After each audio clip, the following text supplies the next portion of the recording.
Another round of footy, done and dusted. Round 14. We're on the home stretch now, and it's the business end of the season. Well, for most clubs anyway, that are still in the hunt. So it's exciting times.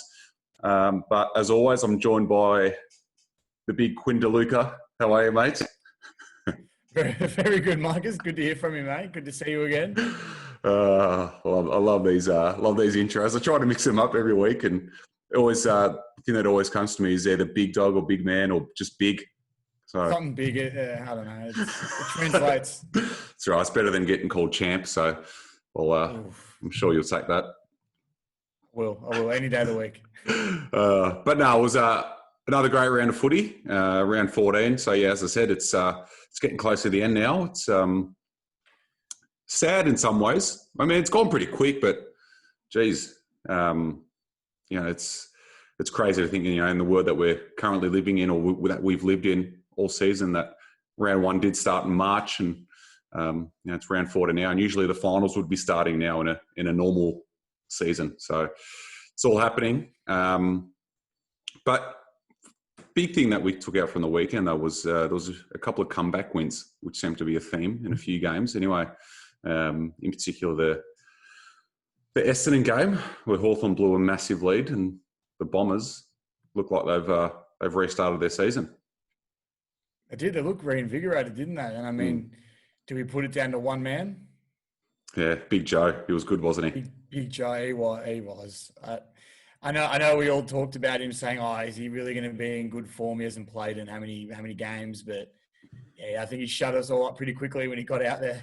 Yeah, no, he was very good, especially first game back in over a year, and to come back the way he did was very impressive, and just shows how important he is to Essendon, and it shows why they tried so hard to keep him at the club last season, and not let him go. But we'll touch on that a bit later. But yeah, massive story to come out of the weekend, and then there's a couple of pre-season contenders that are back in form. Two teams that haven't really had the best of seasons, or they haven't really lived up to the expectation and the hype, which is GWS and Collingwood. And they're sort of, I know Collingwood in particular are regaining some good form. They've got a lot of players out, and they're sitting 6th on the ladder and looking pretty strong. And then GWS coming off a big win. So two teams that were tipped to, a lot of people tipped for the flag at the start of the season are starting to come good now when it counts, aren't they? Yeah, that's right. I mean, I think good teams put it together at the right times, and Collingwood and GWS have been those quality sides over the last couple of years. And like you said, they're just coming together right when it counts. Yeah, exactly right. So we'll see how they go in the back stretch, but we'll get stuck right into the game. So all started back on Thursday night between Hawthorn and Essendon at the Adelaide Oval. And as we said before, Joe Daniher was back in a big way, kicking 3 goals, and I think he took 10 marks as well. So he had a huge match. And but the Hawks, they were all over Essendon in the first half. They had a massive lead, and Essendon clawed their way back, and led by Big Joe, they managed to get over the line and ended up winning by 2-3 goals. So that keeps their finals hopes alive. And guess another disappointing game for the Hawks, wasn't it? Very much so. The Hawks would have been embarrassed after that. Me myself, I was getting ready to ask on Facebook what Essendon supporters were going to blame this loss on, but they turned it around. And I mean, Joe Daniher could have kicked 6. That's how good he played. But like you said, the Hawthorn, very disappointing to blow a lead the way they did. Not good. Obviously, they're not going to play finals and not in the hunt, but you can't be letting leads like that, no matter where you are on the ladder. Yeah, absolutely. Hawthorn looked very good. But yeah, it was very disappointing from them. But it was good to see that there was no death threats this week from Essendon supporters, which is always a good sign. So funny they get a win, and then there's nothing to get upset about. Do you expect anything different? No, exactly. Anyway. Moving on. We'll go to the votes. We gave 1 vote to Andy McGrath, 2 votes to Joe Daniher, and 3 votes to Zach Merritt. The late game on the Thursday night was between Richmond and West Coast at Metricon Stadium. Two flag fancies, and the Tigers, way too good in the end. We were very good, and I think it's going to be very interesting round one next year when we will have to unveil 2 premiership flags. So that'll be exciting. I'll listen to you. Last week, you didn't even think you'd win this game. No, you're right. Exactly right. I tipped against us and it worked. So I'm going to start doing that a bit more often, I think. But no, in all seriousness, the Tigers really did. We played with our famous pressure and surging style of football that we've been known for the last couple of years, which we have lacked. And I think it did make a big difference with Josh Kennedy going out early in the game. I know Dylan Grimes also went out with a hamstring, but I think Kennedy, the way he plays, even with Grimes on the ground, he has the ability to rip games open. And it did help Richmond a lot not having him there. And another thing as well, I'll tell you, Liam Ryan, he looked like he was about to jump into space. I'm not sure if you watched the game, but he was leaping at everything. I thought he was honestly going to fly that day. But, yeah, like I said, end of the day, Tigers were too good. Our pressure was fantastic. Dustin Martin did Dustin Martin things again. I don't know if you saw that banana from the boundary line. Oh, incredible.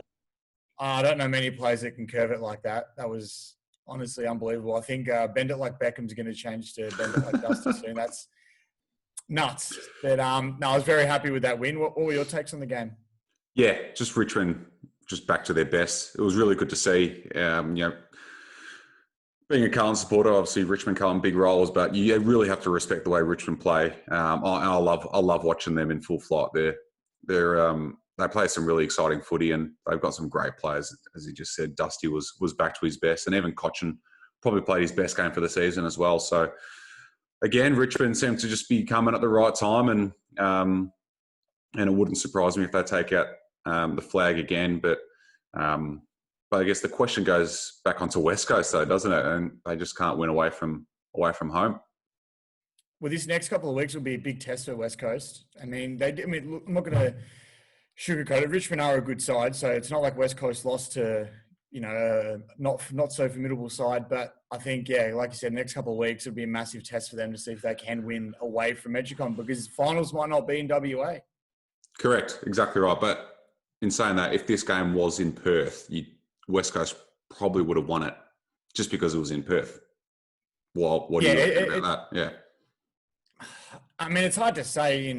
When you're talking in hindsight, it's hard to say. We did play well, but it's a whole different ball game. In West Coast, it's a whole different ball game. Who knows? We might not have played our best footy. Yeah, it's all up in the air.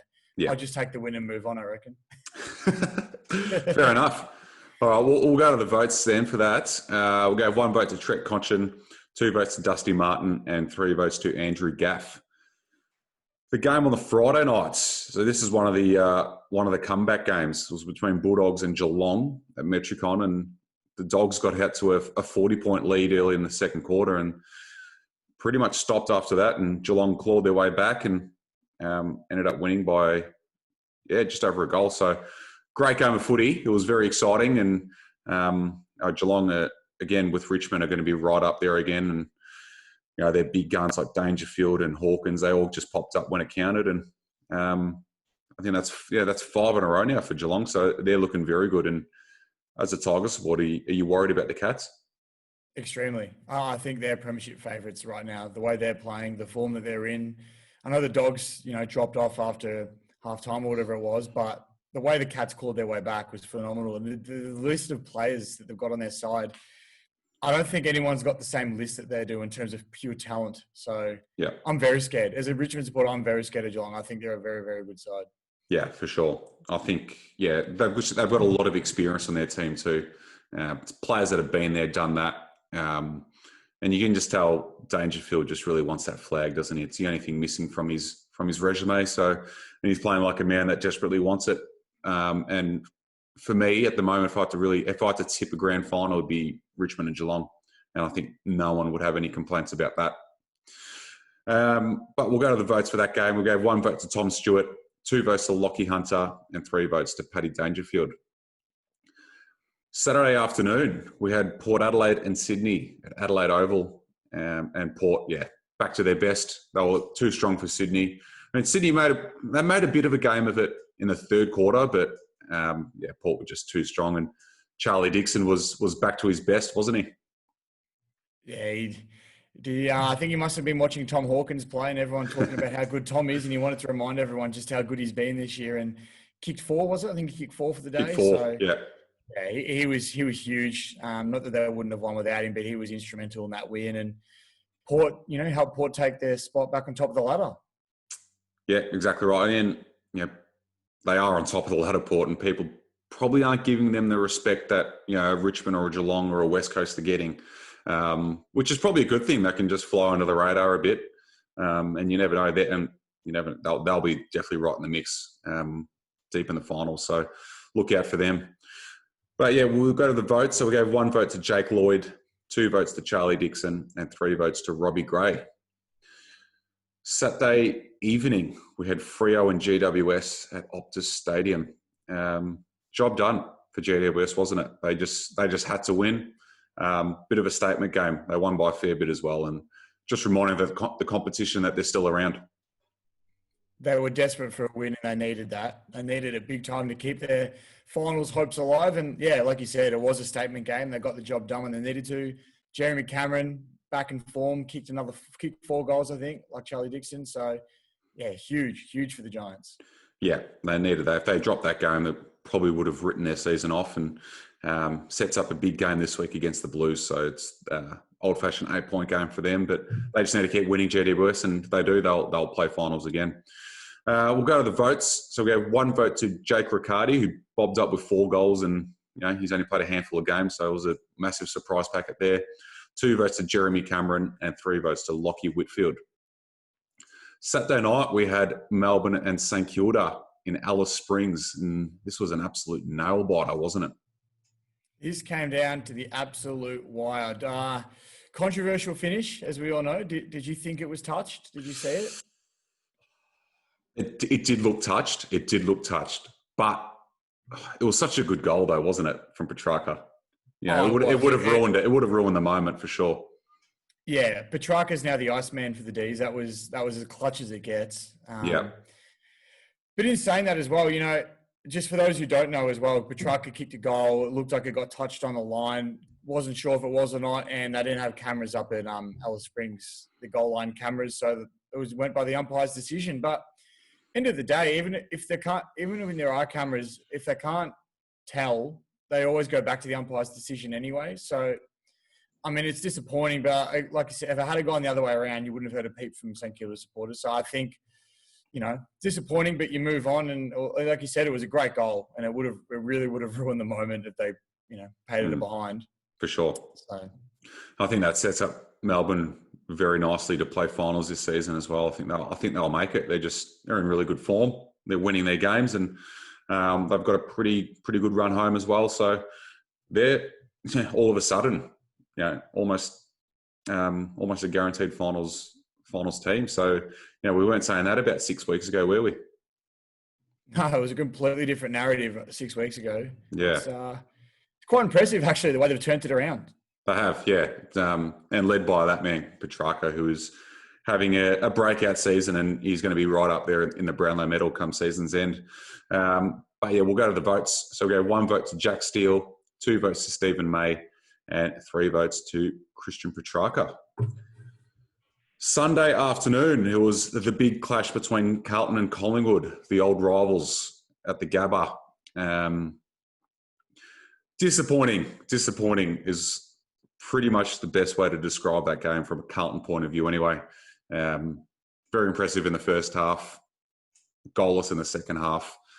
Collingwood just seemed to have wanted it more. They were harder at it, and they had a little bit too much class. And that makes it really, really hard now for Carlton to play finals. They're going to have to win all 4 to make it. And on the other end of that, Collingwood they should make it. It'll be a pretty dramatic drop if they don't. But it was built up all week as an elimination final, and it was always going to be tough for the loser. And now Collingwood are sitting 6th and cemented pretty firmly in the 8, aren't they? Yeah, Collingwood have really cemented themselves in. I think it'll be, like you said, hard for them to drop out now. The Blues, though, I think this is a good test for them. They've got, like you said, they have to win the rest of their games now.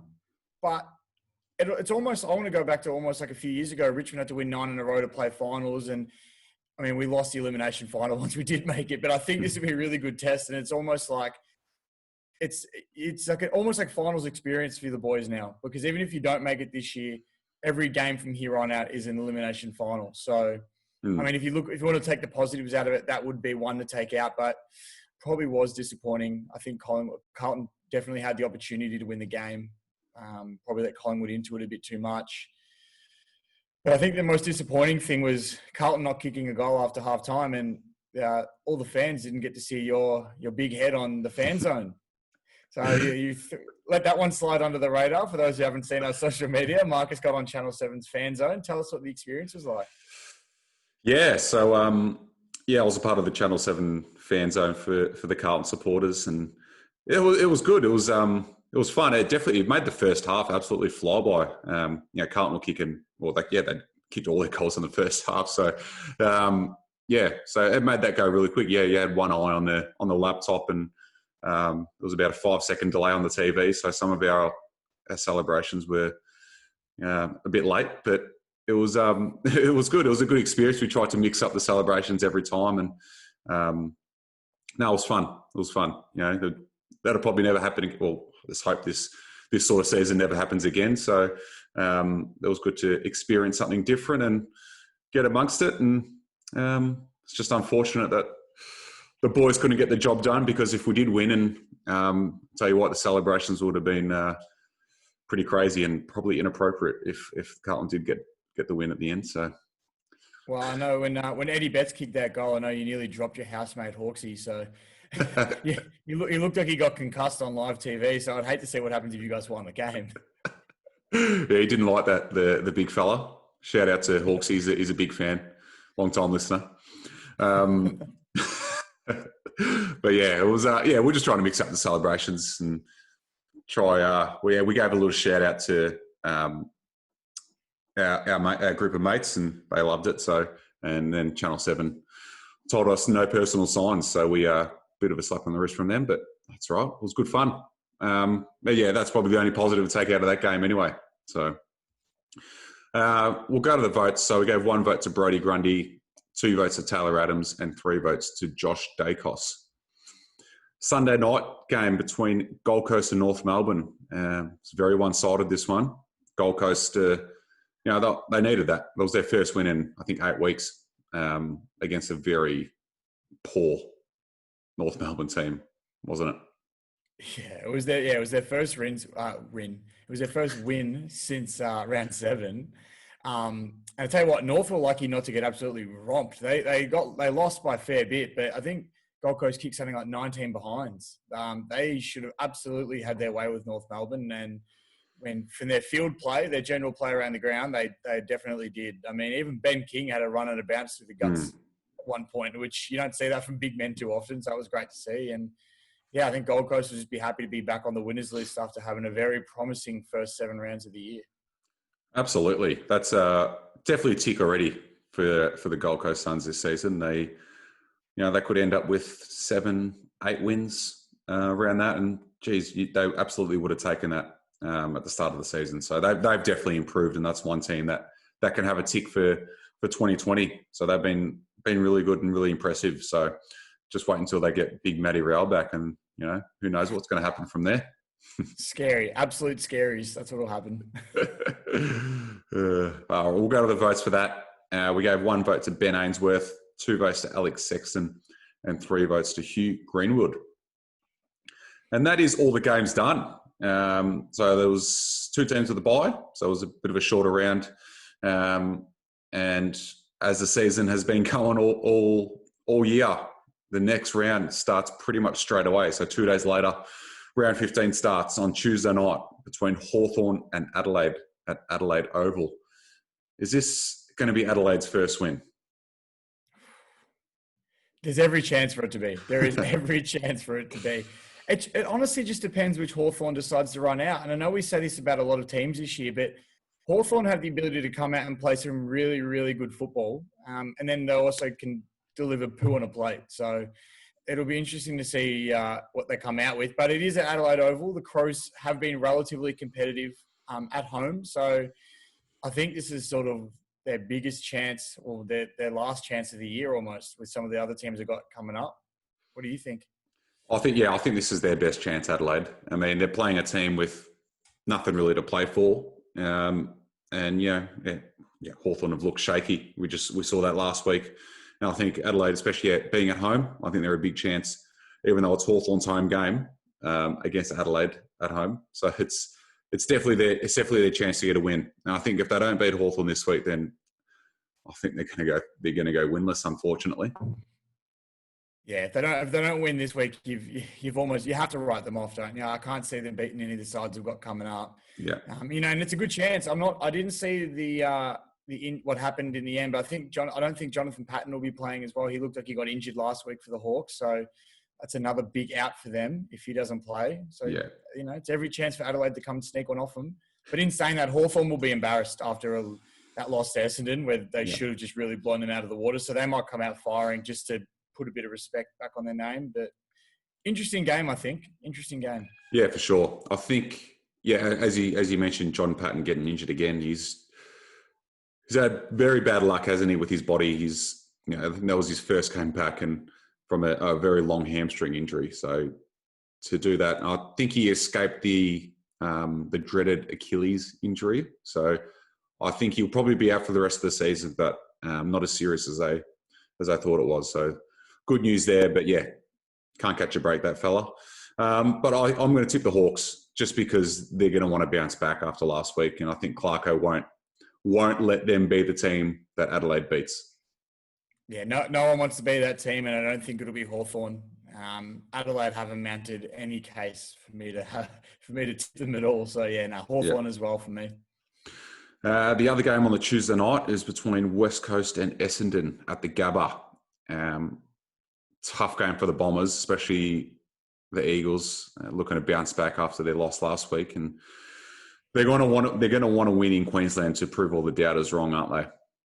I was about to say this will be a massive test for West Coast as much as Essendon. Essendon in terms of knocking off a good side in West Coast, but West Coast just proving that they can win away from home in Queensland. So huge for them. I think the Bombers will have a lot of confidence coming off the win that they did against Hawthorn. And if they can play the way they did in that last half from the beginning of the game, I think they're almost every chance. Do you think Danaher can back his performance up? That's the big question, isn't it? Whether he can put, because I feel like if he can, that's going to go a long way to Essendon winning. But I just can't see it happening against West Coast on the rebound. They've copped it from a lot of people about their form in Queensland, so I can't see West Coast losing this one, and that will pretty much end Essendon's season, I think. But I think West Coast for me. Yeah, no, West Coast for me as well. I don't see Essendon knocking them off. Yeah. All right, Wednesday, we've got Richmond and Freo at Metricon Stadium. And Freo, it's their first game back in Queensland after a long stretch at home. And I don't think that's going to help them at all against your mob.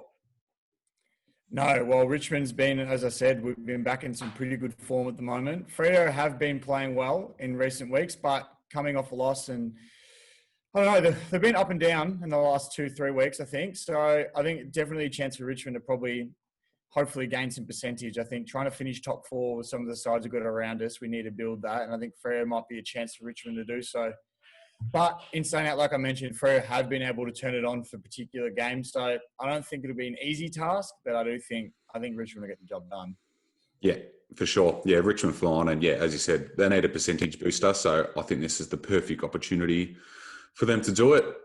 All right, Thursday night, we've got Sydney and Melbourne in Cairns. Melbourne in flying form, and they win this, and I reckon lock them in for finals. Never thought I'd be saying that 6 weeks ago. Never thought I'd hear that. But yeah, you're right. Melbourne are a massive chance. And in Cairns, is that the first game for the season up in Cairns? It is. It's the first game of the season at Kazali Stadium in Cairns. So it's going to be muggy conditions, similar to Darwin, I'd reckon. So whoever can handle it best will get the job done. But yeah, I can't see Sydney beating Melbourne in the form that they're in. And I think that'll, as we said, put Melbourne into the finals and lock them in.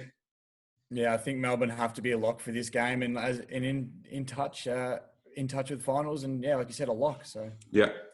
All right. The other game on the Thursday night is between GWS and Carlton.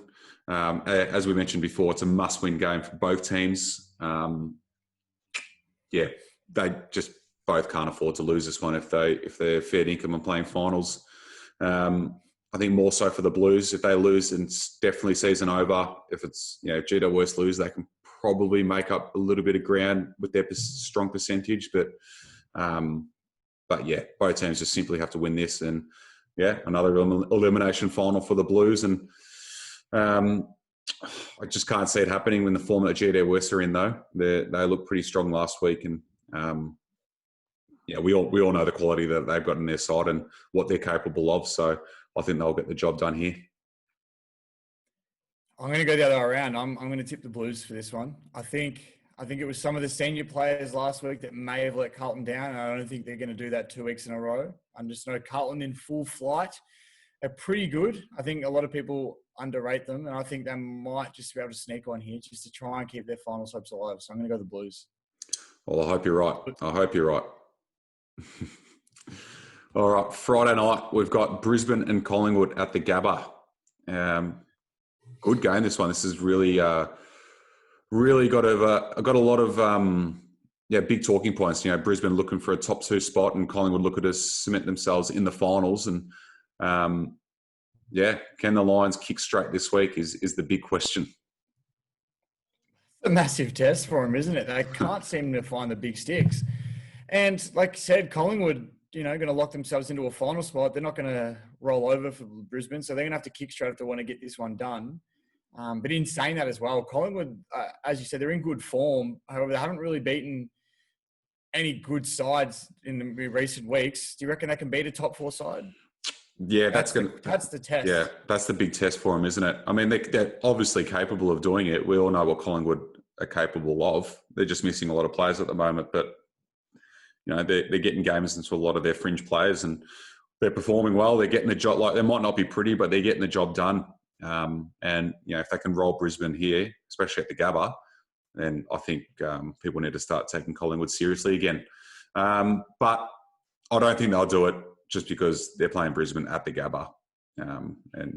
Brisbane have been pretty strong this year, and I think they can sort their goal kicking out. They'll be a lot better than they have been in the last few weeks.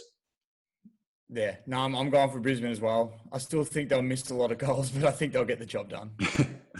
Yeah, that's it. All right, and that is all round 15 games done. Did you say, was there 6 teams at the bye, isn't there? 6 teams at the bye, so we're 3 games short this week, so something different. Yeah, so short around this week, but we're back into another frenzy. So there's going to be games on most nights for pretty much for the rest of the season. So that's exciting from a footy fans' point of view. But yeah, so this round ends on the Friday, and then we're back into round 16 on Saturday. So quick turnarounds again. But we'll get into the debate question for the episode, and it probably doesn't come as too much of a surprise to a lot of people. But will Joe Daniher be a Bomber in 2021? What are your thoughts on it? Oh, well, just the way Bombers supporters have been going on about him, I hope not. But who knows? The way the club seems to get around him, he's had a bit of time not playing it. Hard to say. It's just, if a club puts a really good offer out for him, I think he'll take it. It just depends if anyone's willing to put that offer out. So yeah, if someone like Collingwood or Brisbane that are in desperate need of a player like Joe want to put the offer out there, I think he will leave. But yeah, too hard to say. I'm going to say yes for now, though, because I think someone will give him that offer. Yeah. I think he'll go. He made it pretty clear last season that he was desperate to get out of there, and I don't think a lot's changed. If he's playing in the team, he's going to want to perform well to keep his value up anyway, regardless if he's going to be at the club or not. So I think he'll be gone, and I think he'll end up at Sydney like it was planned to last season. So, but yeah, check out our Insta story for that one. Let us know what you think. Essendon fans, let us know. Let us know how passionate you are about it. I know you guys, you really wanted to keep a hold of him last season, and And, even though I said that he won't be there next season, doesn't mean you need to give me a death threat. So just stay peaceful and don't get too emotional. Is the reason why you want him to go to Sydney so bad so Carlton can still try to get that deal with Tom Papley done? Is that the only reason you're hanging out? Why'd you have to say it? Obviously. Nah. Just calling you out. That is the reason, just a side of that is the reason why the Papley deal did fall through last season, was because of the Danaher one didn't go through. So, it was like a domino effect. Yeah, for sure. Well, I was going to say, as an Essendon supporter, I think another question I ask them is, if Danaher doesn't want to be there, do you want to keep a player that doesn't want to be there? Exactly right. I feel like that's just not productive for the rest of the team. Joe's only going to want to keep playing well to keep his value up for so long before he goes, fuck it. So yeah, correct. Excuse my French. Yeah, exactly right. But yeah, I reckon he'll walk, and I guess time will tell. And what is it? Probably a couple of months' time. So we'll, as we said, check out our Insta story for that. Let us know what you think, and but that is us done for another episode. It's been not a lot of not as many talking points as previous episodes with the short week, but make sure, as we say, make sure you leave us a review, subscribe to us on YouTube, share it with your friends. We can't thank you guys enough for all the support you've been giving us. Even more just comes through every week, so keep it coming. But have a great week. All the games are during the week this time, not on the weekend for this round. So have a great week. Keep staying at home, and we hope your team wins. Pressure point! Pressure point!